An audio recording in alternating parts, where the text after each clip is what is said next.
오헬리의 돌고 도는 인생입니다. 인생유전이라는 제목으로 번역이 되기도 했는데요. 오헬리는 미국의 소설가인데 1862년에 태어나서 1910년에 사망했습니다.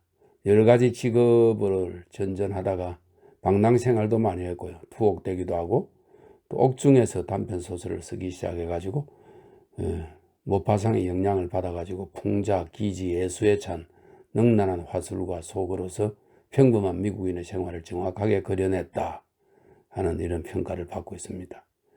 깊이가 있다 이런 평가는 없지만 작품 구성은 완벽하고 특히 결말이 감명적이다 이런 평가가 있습니다. 오헬리의 돌고 도는 인생. 1.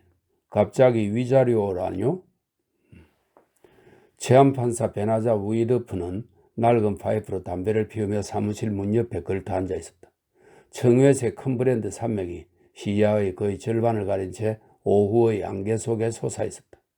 얼룩무늬 암탉이 바보처럼 꼬그렉거리면서 가슴을 펴고 개척지 마을의 한가운데 신장로를 걸어갔다. 길 아래쪽에서 달구지 바퀴가 삐걱거리는 소리가 들려왔다. 얼마 안 있어 먼지가 서서히 피어오르면서 렌시 빌브로가 마누라를 달구지에 태우고 가까이 다가왔다. 달구지는 체험판사의 사무실 앞에 멈추고 두 사람이 내렸다. 렌시는 고동색 피부에 머리카락이 노란 키 6피트의 비쩍 마른 남자였다.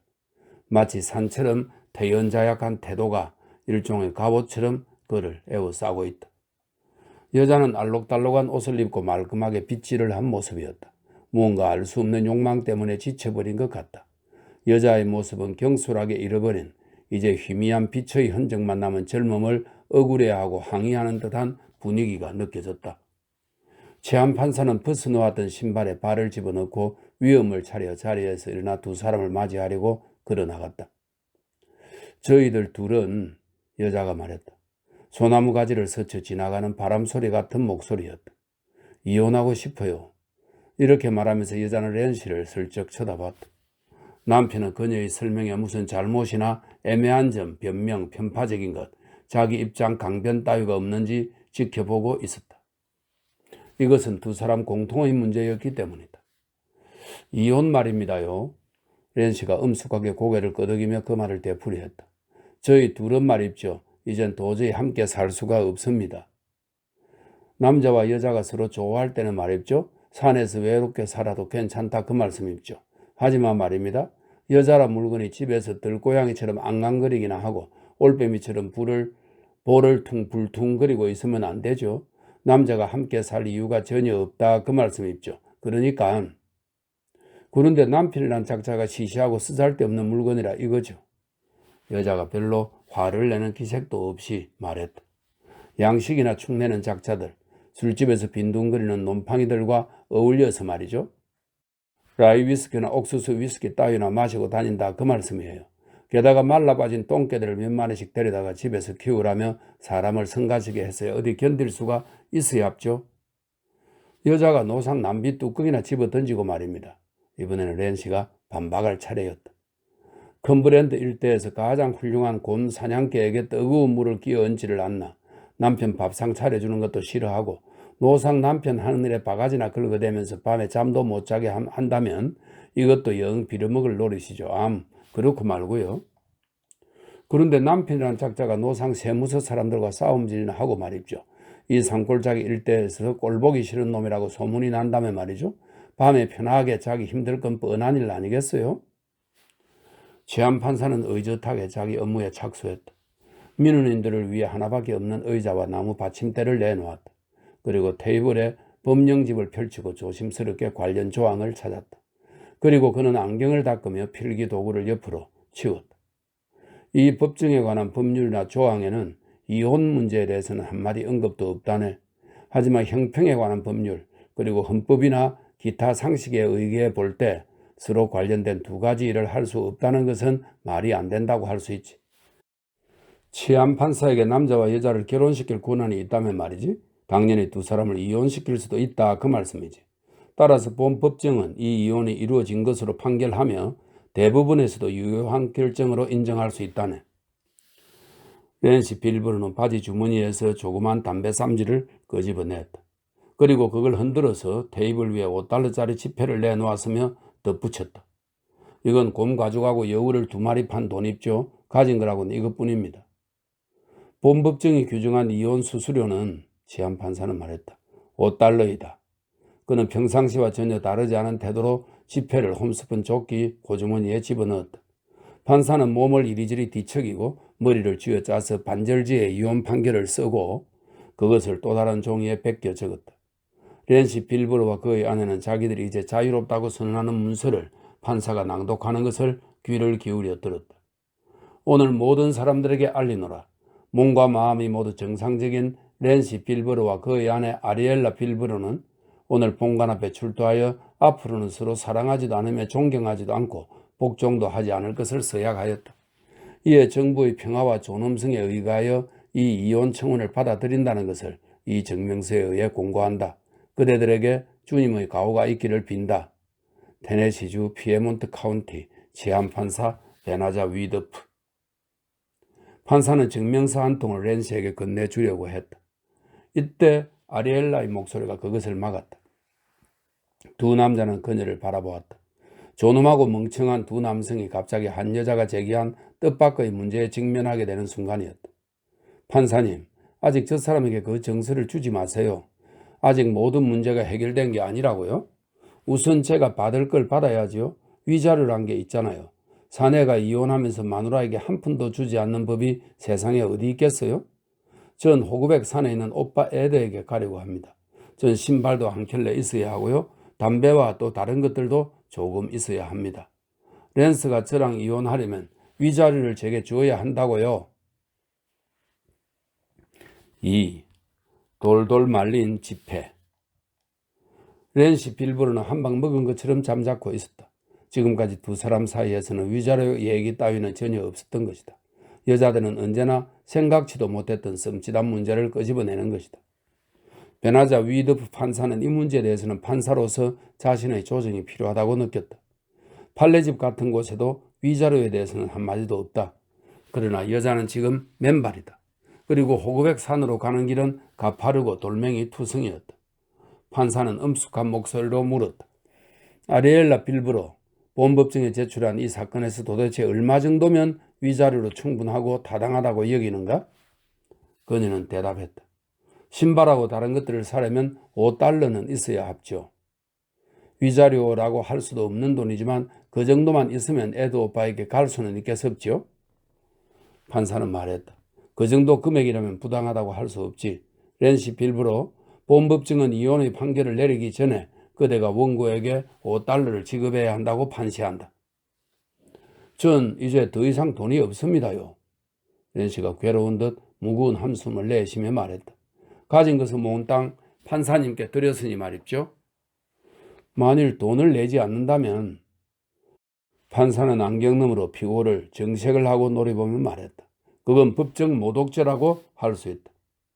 내일까지 시간을 주시면 말입죠. 남편은 애원했다. 어디선가 돈을 마련할 수 있을지도 모릅니다.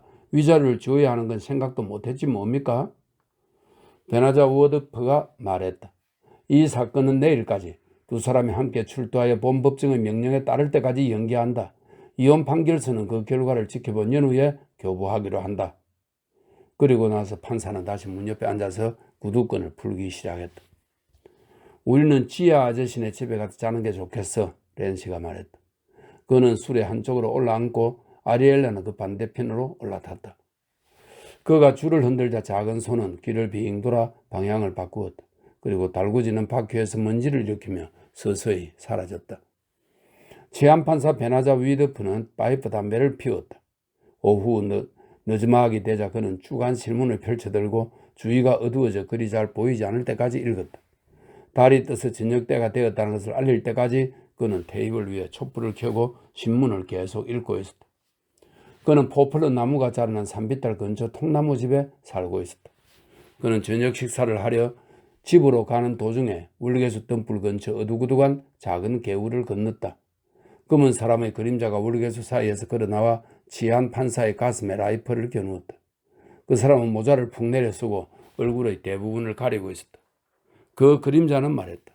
돈을 내놓으란 말이여. 잔말 말고. 여차지 하면 그냥 갈겨버릴 테니까.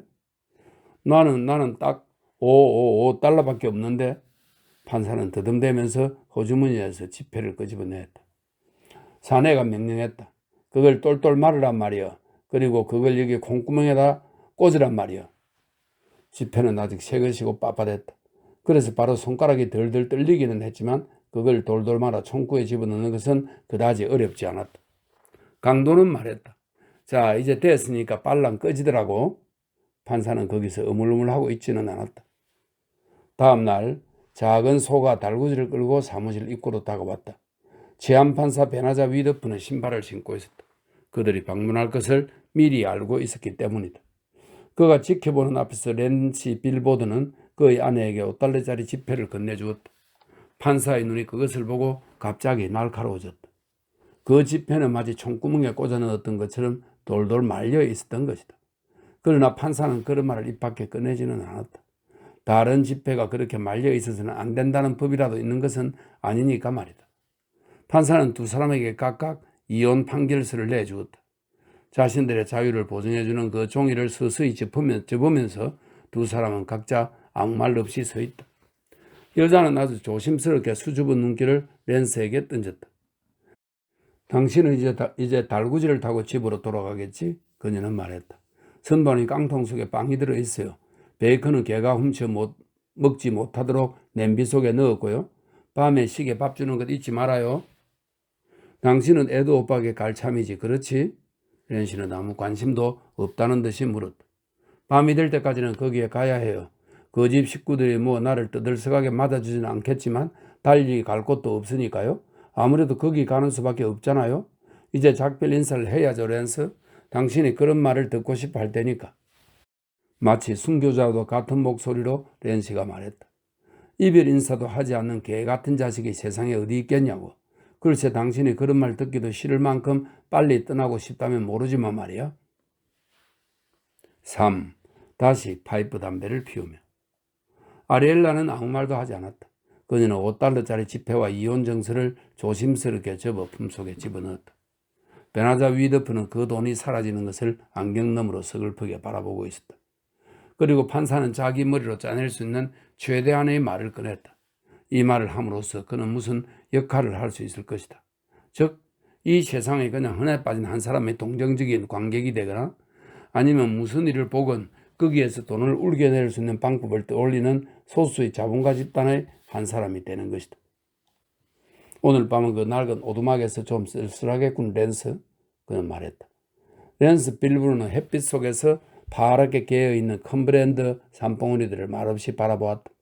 그는 아리엘라를 바라보지 않았다. 그는 말했다. 쓸쓸할지도 모르죠. 하지만 화를 내고 헤어지려고 하는 사람에게 있어달라고 할 수도 없는 것이죠. 헤어지고 싶어 하는 사람은 따로 있어요. 아리엘라가 나무 받침대를 바라보며 말했다.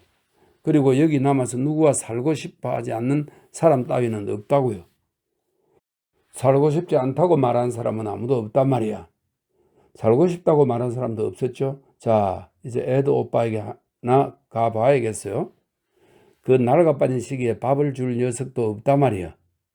랜스, 내가 당신이랑 같이 달구지를 타고 돌아가서 그 시기에 밥을 주라 그 말이에요? 산골 사나이의 얼굴에는 아무런 감정의 흔적도 드러나지 않았다. 그러나 그는 그 커다란 손을 내밀어 아리엘라의 갈색으로 그을린 가느다란 손을 붙잡았다. 그녀의 그 무표정한 얼굴에 슬쩍 영혼의 흔적이 드러났다가 사라졌다. 그 순간 그녀의 얼굴은 무척 표정이 풍부한 것으로 보였다. 랜시가 말했다. 이젠 사냥개 때문에 늘 괴롭히거나 그러지 않을게. 나 나무짝에도 쓰잘데없는 그런 놈이란 말이여. 시계밥은 아무래도 아리엘라 당신이 줘야 해.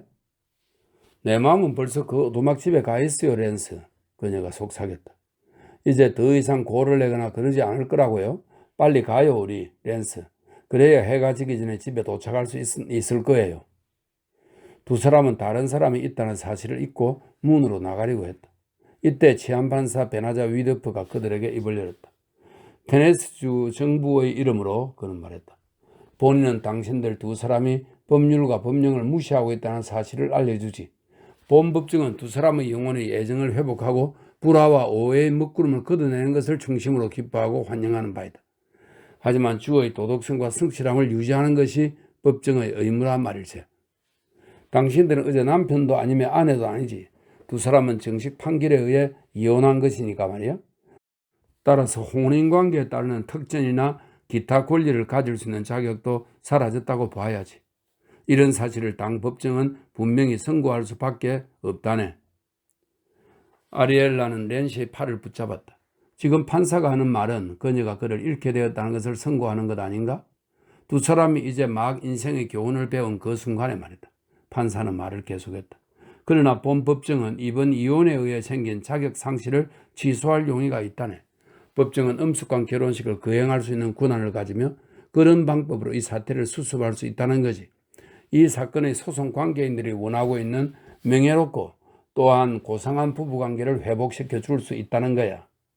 이상 말한 그 의식을 거행하는 수수료는 이번의 경우에는 $5로 해주겠네. 아리엘라는 판사의 말에서 희망의 빛을 읽었다. 그녀는 재빨리 가슴에 손을 집어넣어 지폐를 끄집어냈다. 지폐는 춤추는 비둘기처럼 가볍게 판사의 테이블에 내려앉았다. 렌시와 함께 손을 잡고 서서 다시 부부로서 결합하는 홀레의 말을 들으면서 그녀의 혈색 나쁜 볼에 붉은 기운이 감돌았다. 렌시는 그녀를 도와 달구지를 태우고 그녀의 곁에 자리를 잡고 앉았다. 작은 손으로 다시 한번 방향을 바꾸었다. 두 사람은 손에 손을 꽉 잡고 산을 향해 떠난다. 치안판사 베나자 위드프는 문 옆에 앉아서 신발을 벗었다. 그는 다시 한번 지폐를 집어서 조끼 주머니에 잡아넣었다. 다시 한번 그는 파이프 담배를 피웠다. 그리고 다시 한번 얼룩무늬 암탉은 가슴을 펴고 꼬꼬대거리면서 개척지 마을의 한가운데 신장로로 걸어 나왔다.